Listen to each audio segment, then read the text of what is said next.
Savais-tu que 95% des résolutions prises le 1er janvier ne sont même pas tenues 2 semaines après? Dans cette vidéo, tu vas comprendre pourquoi c'est mauvais de prendre des résolutions et comment tenir réellement ta parole sur le long terme. On commence tout de suite avec pourquoi c'est mauvais de prendre des résolutions. Parce que ça peut juste être positif, c'est qu'on se dise qu'on va se lancer à la musculation ou qu'on va commencer à se lever à 6h du matin, pas vrai? C'est complètement faux.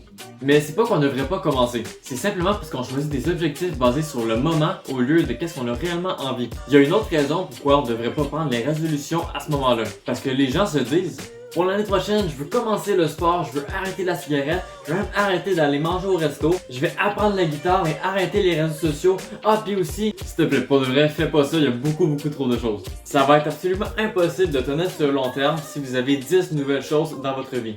Pour réussir à tenir ces résolutions, il te faut un plan. C'est qu'est-ce qui me mène à la deuxième partie de cette vidéo. Juste avant, tu peux t'abonner pour soutenir la chaîne et voir mes prochaines vidéos. Comment réussir ces résolutions? Premièrement, tu dois trouver exactement qu'est-ce que tu veux. Une façon très simple de savoir si tu veux réellement accomplir ta résolution, ça va être de te demander pourquoi est-ce que je veux faire ça?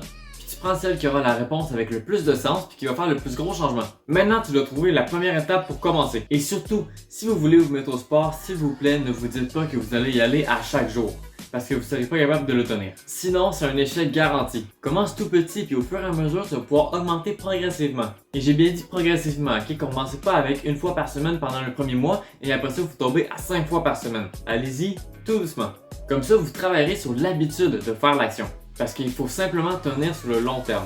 Ensuite, tu peux te commettre à quelqu'un. Donc, tu prends une personne qui a les mêmes envies que toi et vous allez vous pousser mutuellement à atteindre votre objectif. Tu peux même choisir de mettre un engagement comme admettons, si quelqu'un ne vient pas à la salle de sport, il doit payer 10$ à l'autre personne ou à une charité. Maintenant, le point le plus important de la vidéo, c'est ici. Vous pouvez prendre votre décision le 1er janvier comme tout le monde. Ou vous pouvez prendre de l'avance et commencer dès maintenant pour construire un momentum sur votre objectif. Comme ça, quand tout le monde va prendre leurs 12 résolutions qu'ils vont jamais faire, toi, tu auras déjà pris de l'avance sur ta résolution.